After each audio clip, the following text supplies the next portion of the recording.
Welcome to the new IT. Here we are in the new IT again once more. Brad, what's going on in the world of the new IT? How are we doing? What's happening, Mr. Brad? Well, a lot is happening.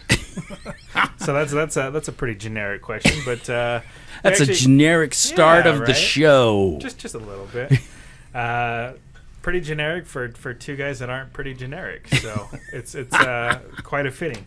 So today we actually got some people in studio. We've got Matt and Clinton from Sponsr, and we're going to learn a little bit about what they're doing. Awesome. So we just want to hear who you are, what you are. Just tell us anything you want to tell us about you guys right now before we go into questions. Anything. Not too personal. Are we staying IT? Well, dude, you should be really personal. Get to know you. We want to know. Get to know you a little. I worked out last week for the first time in 4 years. Nice. You know, I took him to that gym. I picked him up from his house. It's 6:40. It's great. Yeah. Handcuffed him to the. I've never seen him sweat that much. Well, that's true. Yeah. I've seen you on the golf course sweat pretty good. That's true. Good point. He gets a lot of golf burpees, together, huh? the wall squats with the burpees. The wall sits. That was different. Okay. Surprisingly athletic though. I mean, you did pretty good. Bench press right there. I'm like, wow. I think I lifted more than you and out-endured you on all the events. I don't know about that. Let's see. I always say I'm a serial entrepreneur, which is absolutely the case. This is my seventh venture. Wow. And his fifth. Recovering economist. I'm addicted to building really expensive SaaS companies. So IT podcasts. We do a lot of SaaS. Technology. Love it. I'm married, got 3 kids under the age of 4, and... You got your hands full. Yes. To say the least. And we're building a big business and raising money and growing and trying to hire good people, which is one of our biggest challenges. Yeah. Awesome. Clinton? Yeah, so I always tell people I grew up in California. It's kind of where I start. And I'm the son of an entrepreneur. I got addicted to being an entrepreneur early on in my career and did some product development and got into finance and helping companies scale and met Matt at a 1 million cups event, which was pretty exciting. He said, I need somebody in sales, and I rose my hand and I'm like, I'm really good at selling. And I think what I've found that I love the most in my career is finding things that I don't know how to do. And leaning into uncomfortableness or uncomfortability, if that's a word.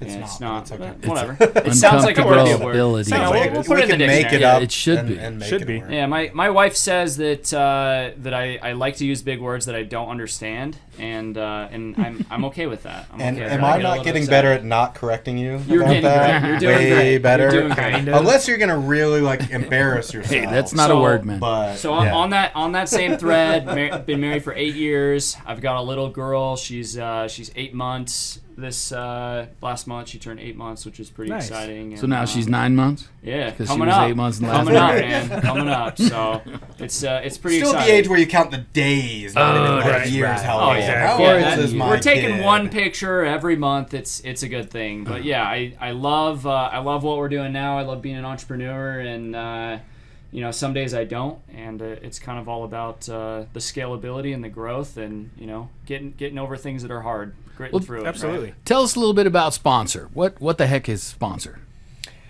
Sponsr. At the core, we get sales for businesses in a really disruptive, innovative way by giving back to kids and youth groups. So we fund high schools, sports teams, clubs, everything like that. So you're selling candy bars? We don't sell candy bars. So the kids are the influencers, and they basically bring their friends and family. Come on, if I pay you $2 for a candy bar, we'll pay the kids $75. Oh, wow! Right? Oh, so yeah, for one sale, for not even for a sale, just for a meeting. So kids are basically setting up referrals for dozens and dozens of community businesses through our platform. We're the software that connects it all. And so these army of kids everywhere, their referrals, they bring it to all these local businesses.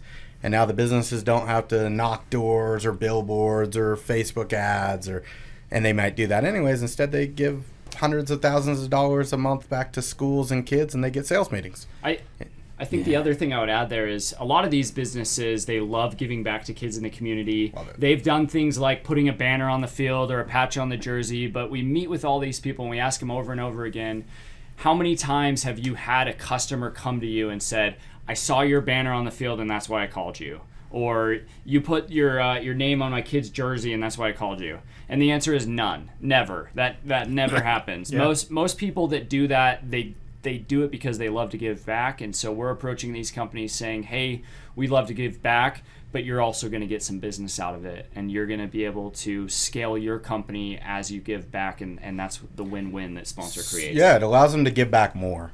So we just did Bear River Girls Tennis. 22 girls raised $17,000 Wow. in Nice. 3 weeks. They set up 196, I think, meetings with local businesses, and those businesses got $348,000 in sales. So Wow. just win, win, win, win, right? That That's is awesome. Kind of a whole new marketplace. And our first question is usually, how are you a disruptor? And I think you've just, Yeah, I mean, this you nailed is a it. huge disruption It to is. that whole model of But candy getting- bars and those stupid coupons and all that crazy crap. We all want to help the kids, but we just do it because we help the kids. How cool would it be to actually have something that helps everybody? They're the ultimate influencer. You'll do anything for it.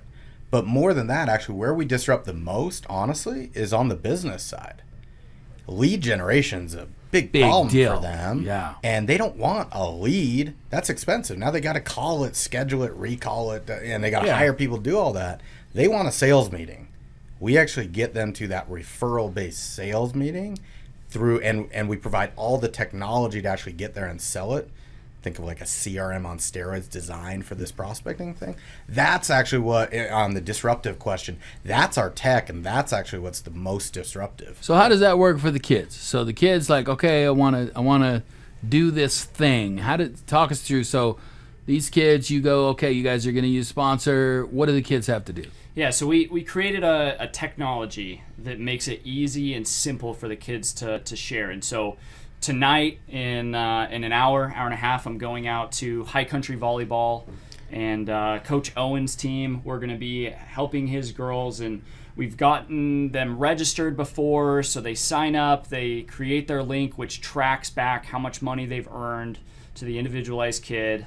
They can see a thermometer, how much money they've raised. But not only can they do that, they can go in and message individually their friends, their family, their teachers with pre-designed text messages and Facebook messages that tell people a little bit about our program, but make it really easy to share. And so here's this. So they can do all that. They can share wherever they want. They can put it on their social.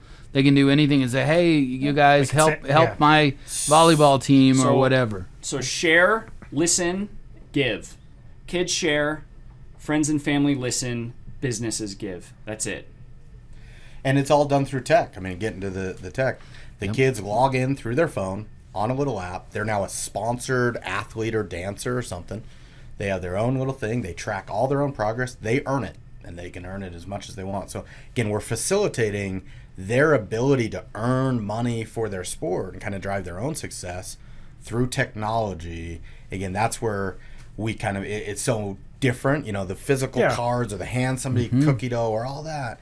Not only does the kid keep a small percentage and they got to go door to door and that's unsafe and all of that other, but it's kind of analog in a digital world, right? And so there's kind of the new technology. Giant disruptor. Well, and being from the technology side too, it almost sounds like you can be more creative in terms of the offers that you give to potential clients or leads, so you can really customize what your offers are. Absolutely. And right now we focus a lot on service-based businesses, a lot of home services, financial services, health and wellness. But as we expand this, and we are, I mean, there's almost no stop of the industries. The kids could have people come buy gift cards to their favorite restaurant or their annual ski pass or movie passes, or, think of Amazon Smiles, but instead of giving 0.01% back to some charity, what if we could give 20%? You did all of your purchases through our platform or through a online marketplace, and your kid's elementary school got 20% back to hire an art teacher or a band director or something. Wow. And that's the big vision is change the way these influencers, and that's what they are, these kids, the most influential people on the planet, change kind of all these people are going to buy stuff for them anyways. Let's have them benefit more from it. Absolutely. Well, and from that standpoint, it almost seems like you can actually get a service or a product that you may already be getting and be able to help the kids. You're already going to go on Google and say, give me a house painting quote. Why not have a kid get $75 for you getting a house painting quote? Or your own kid. My kids are doing it. I like it. Yeah. I love it. Yeah. So So when a kid says, "Hey, what does the person have to do? Here's the website. You go look if you're interested in any of this stuff." Is that how that works? Click my link. When they so, click and the link, they says, each have their own Harry link. Potter. Yep. Harry Potter's raising money for Quidditch. He's raised $300 to $500. Yeah, this is Sign a up geeky below. podcast, man. He just went down He that. did. Yeah. Rabbit hole there, boy. I mean, we got the new IT podcast. If you don't know what Harry Potter is, we got a problem. Quidditch. That's me. I've never seen one. one. I've never You're a seen one. sports guy. Never We're seen gonna one. be I'm right right here there with with Are you. you kidding me, No. you guys? That's it. You're You're read a out of book. the club. You seen Sandlot? Seen Sandlot. Oh, we're Never just Harry Potter. we're making sure you're from this planet. My goodness. Just think of Sandlot with magic. That's it. Yeah, definitely. So going back to your question, I think the biggest thing for us is the kids keep 100%. So there's all these other companies out there that, we have really big competitors in the space. I don't know if it's worth naming our competitors. It's probably not. But they take 30 to 40% of the money at the end for the kids. So they'll say, hey, you raised $17,000, like our tennis team example, but the kids really only raised $12,000 or $9,000. And all of that money came out of the community. In our instance, all of the money is coming from these businesses who were already planning on spending $50,000 this month on their marketing to get in front of a potential customer. And we're going to those businesses and saying, don't spend that money. Why don't you give that back to kids, and you're going to get, 220% more conversion on our leads than anyone else's leads, because ours are not leads. They're sales meetings that are guaranteed with a need for a kid. And that's really a lot of the difference in the user experience. You ask, like, if I'm a supporter and I want to help the kid, what's the difference? Yeah. How do I control it? Do I have to call somebody? You really don't. It's you browsing. It's you shopping. It's going on Home Advisor and going through, hey, I want a quote on such and such, or I want to meet with a financial advisor. It's the exact same. You follow a kid's link, and then you just see what you want. And it kind of qualifies that person there. Yeah, we ask, if you own a business, we're going to provide you options business IT services, or recruiting and placement services for HR, right? Yeah. There's all kinds of stuff that can be options. But again, it's self-driven as opposed to all the other kind of fundraising. We say fundraising is the ultimate F word. So all the other fundraising options, the kids are asking those people for money or to buy something they don't want. Yeah. In this case, you're actually just asking them to basically just browse something you were curious, wanted to learn more about anyways. Can be meet with a financial advisor, learn more about retirement planning, insurance quotes. And one of the questions we get a lot is, well, do I have to go reach out to the businesses? And they don't. We vet these companies up front. Most of the time you're meeting with the business owner themselves or their head guy, and we guarantee these meetings go good. And over the last 3.5, 4 years, we've ran thousands and thousands and thousands of these appointments, and we've never had someone have a bad experience. And so we as a company pride ourselves on everybody having a good experience, and we have to, because the schools that we work with, the youth organizations that we work with are our repeat business. We have year after year the same kids come back, and they can raise that much more money, and it all comes from the businesses, not from the community. Yeah, it's kind of more of a privilege to be on our platform, so we actually make the businesses kind of apply, right? Yeah. That's the difference is, Home Advisor, any plumber on the planet can just sign up and, pay for a lead, and you have no idea who's coming. We vet these businesses really, really, really well. And cool. So if I'm a business, help me understand, like, if I wanted to partake in this, what sort of qualifications would I need to hit in order to participate with you guys?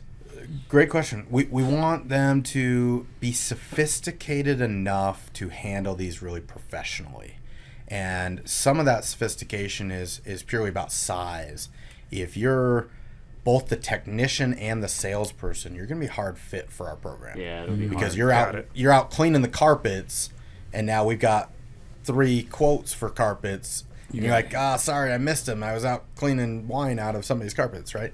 That doesn't work for us. So it's that. It's also professionalism. You your vet quality that. of reviews.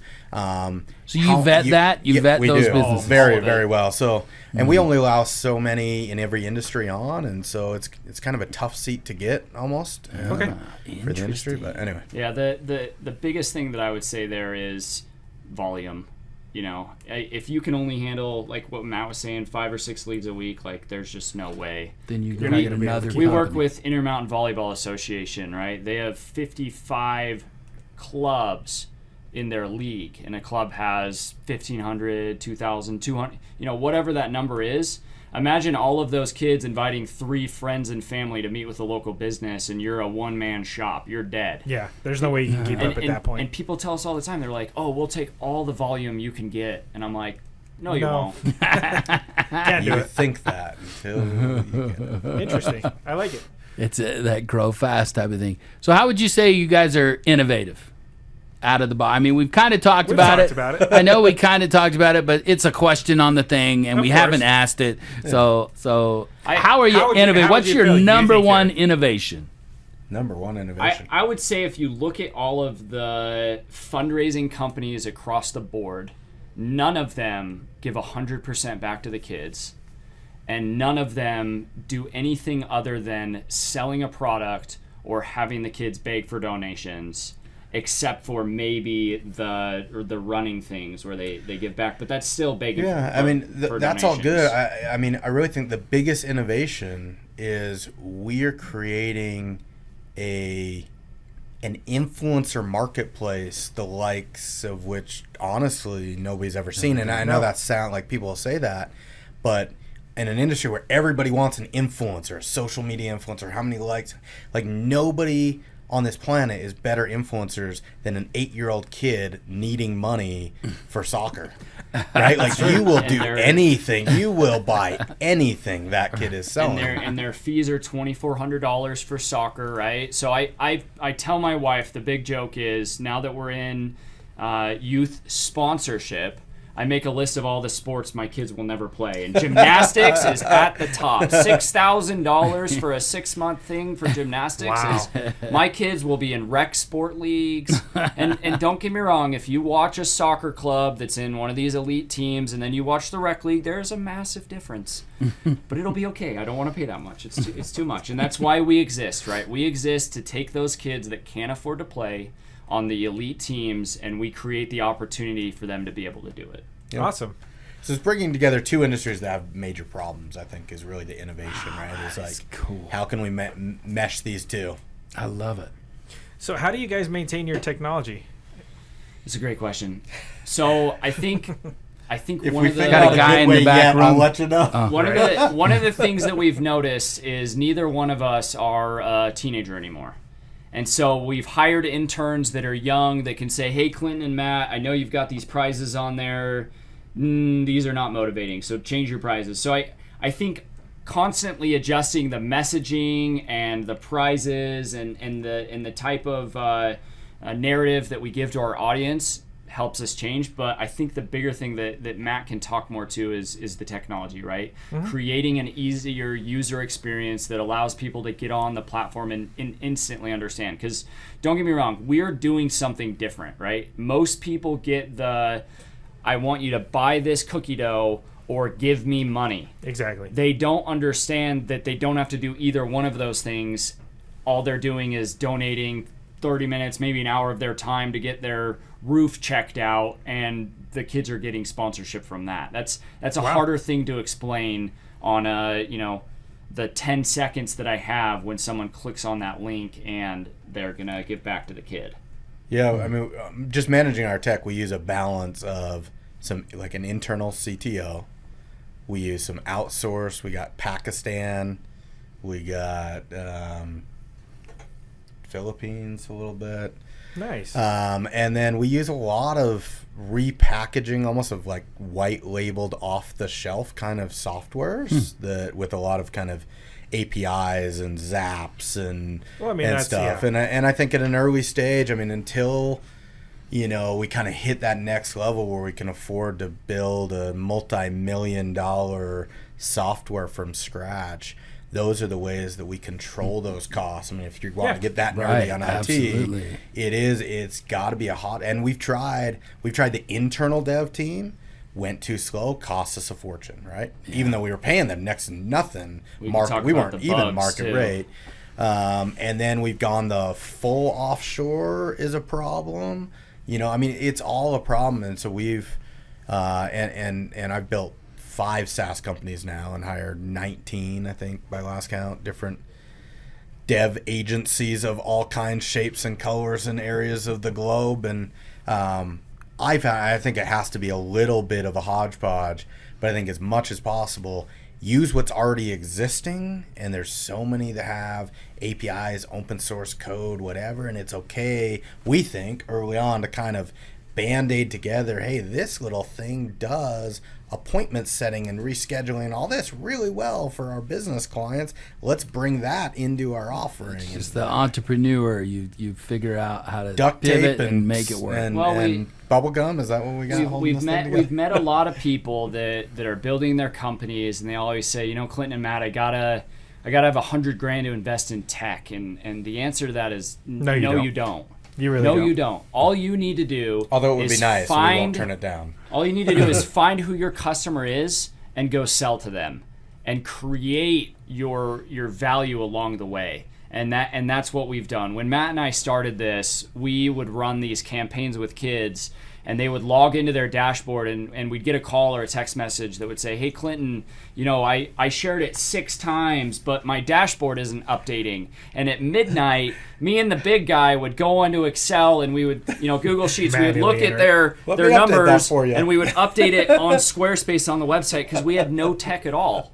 We had dialers. We had two gals. What do they call that? Straw man? Oh my gosh. It was a straw man website. And Bear River Girl Tennis made $17,000 in 2 weeks, and it was great. And that's when we realized we were onto something. And so now we're sophisticated, and I'm not running all of the customer support day to day. I'm if Johnny adds to the customer support channel, that's really me back in the day, and now it's not. And all of those things go by, and you learn lessons, right? Oh, absolutely. And that's what entrepreneurship is. That's what technology is, and that's what you're here for. So yeah, I ditto, man. White label something and just go rip it. I love it. So what do you think is the future of you guys' technology? Where are you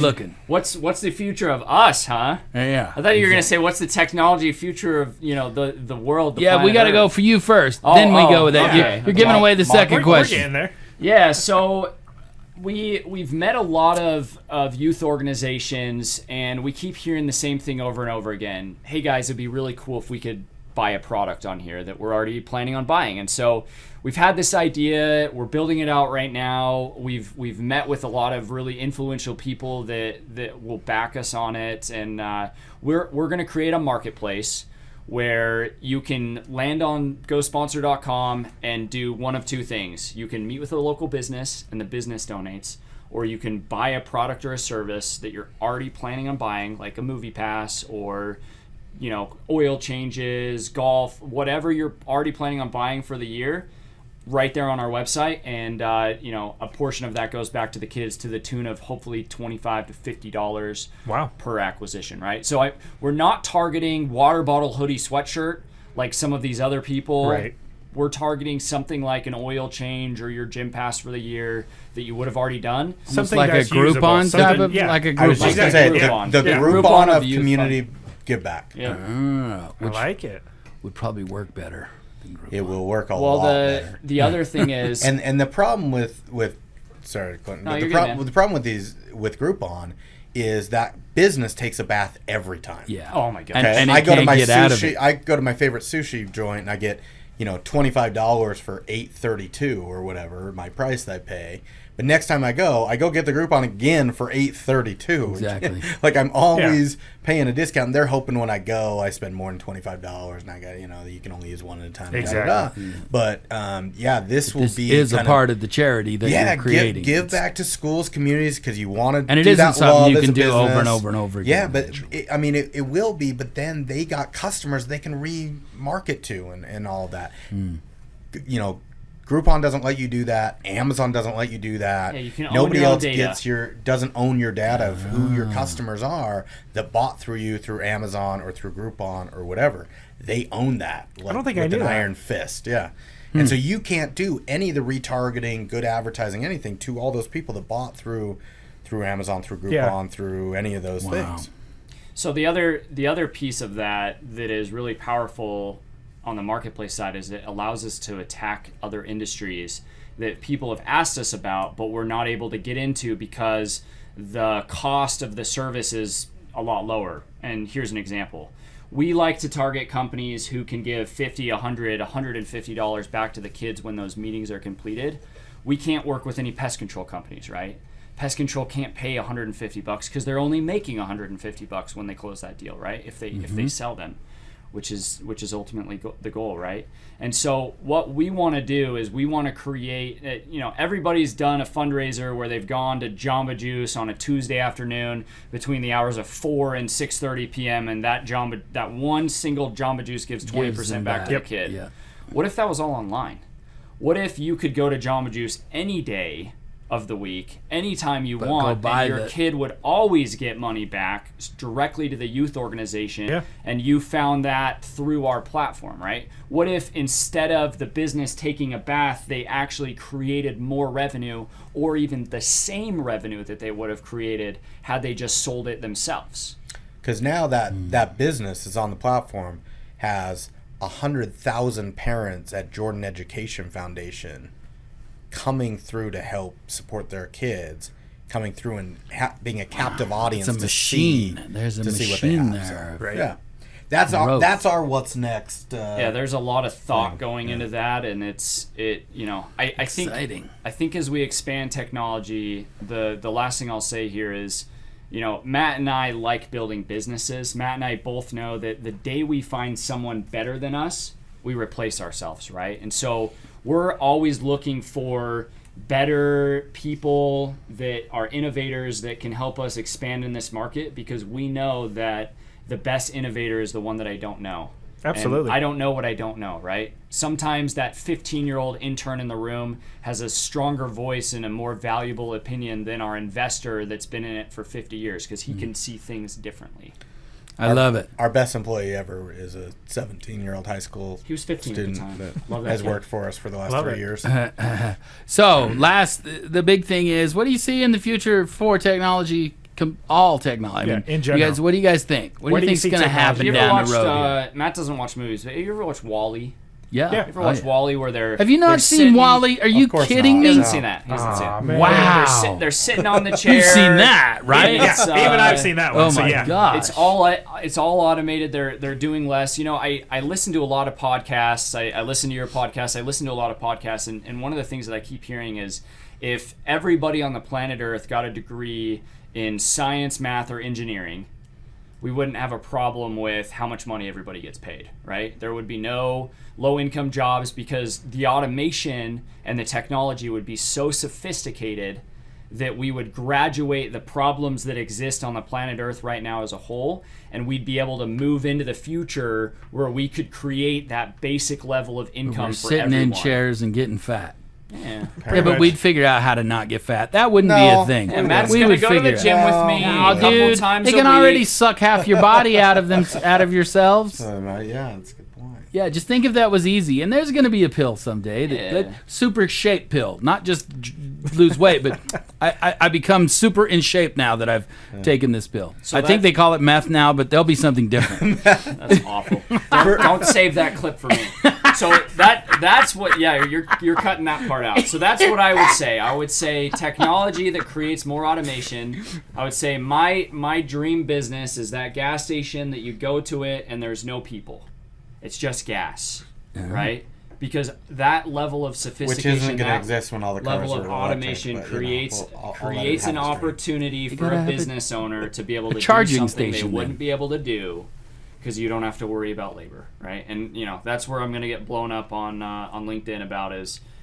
I talked about bringing more people jobs, and I also talked about eliminating Getting rid of people. all of them. Yeah. But that's what technology is, right? And in the history of everybody worrying about that, it's never been an actual problem. I firmly where the believe- technology has actually taken away jobs to where it was this Big thing. this Information big systems problem of nobody having analysis. jobs. Yeah. Information systems analysis is the degree that you should not get in college because you're not going to be doing it for long term because the technology is going to go AI like is this gonna do it. and we're going to walk away. And Yeah. So we should get more theater. That's the entrepreneurship we should get more dream, right? theater degrees. Majors. Replace yourselves. Yeah. Psychology degrees, maybe. There'll be a lot of messed up people, right? Yeah. Well, Be okay with and getting a little replaced. to that point. I mean, I don't know if it's where I expected to go, but I hope, I really hope that technology gets to more where it enhances the human experience Yeah. instead of taking away from And I'm it. hopeful that way. Because I Yeah. fear that the kids these days, they literally don't know how to talk to each other. They don't know how to do anything but text. They don't know how to read anymore. They don't know vocabulary. It's kind of, and I hope we start turning around technology, in a way where it enhances it and actually allows us to read better and more words, not cut out all of our words, and allows us to actually connect in a better way, not less connection, and bury ourselves in tech and ignore the world. Again, maybe that's more of a false hope. That's where I hope. No, I mean, technology's I see going. where you're Yeah. going with that, and I do think it is going in that direction. I mean, I think it's just how we adapt and use it. And There's what programs we have. there's a growing curve or Yeah, a learning curve. a growing when it Trend. hurts. What do you call it when you're hurt when you're growing pains? Pains. Growing pains. That's what it's called. Growing pains. Clip that one. I like that. Right. We're all getting old there, Yeah, Bob. just Yeah. a little bit. I turned 40 this week, so or last It's a week. Wednesday that feels like a Friday. It's okay. Yeah. Right. Yeah. Well, this has been awesome. This is good stuff. Thanks, guys, for coming to the show. Any last words, Brad? What do you I got nothing. I mean, these guys are good enough. You guys, any last words? Go Utes. No. Go Utes. Awesome. Okay, folks. Thank you for tuning in to the new IT. We will see you next time.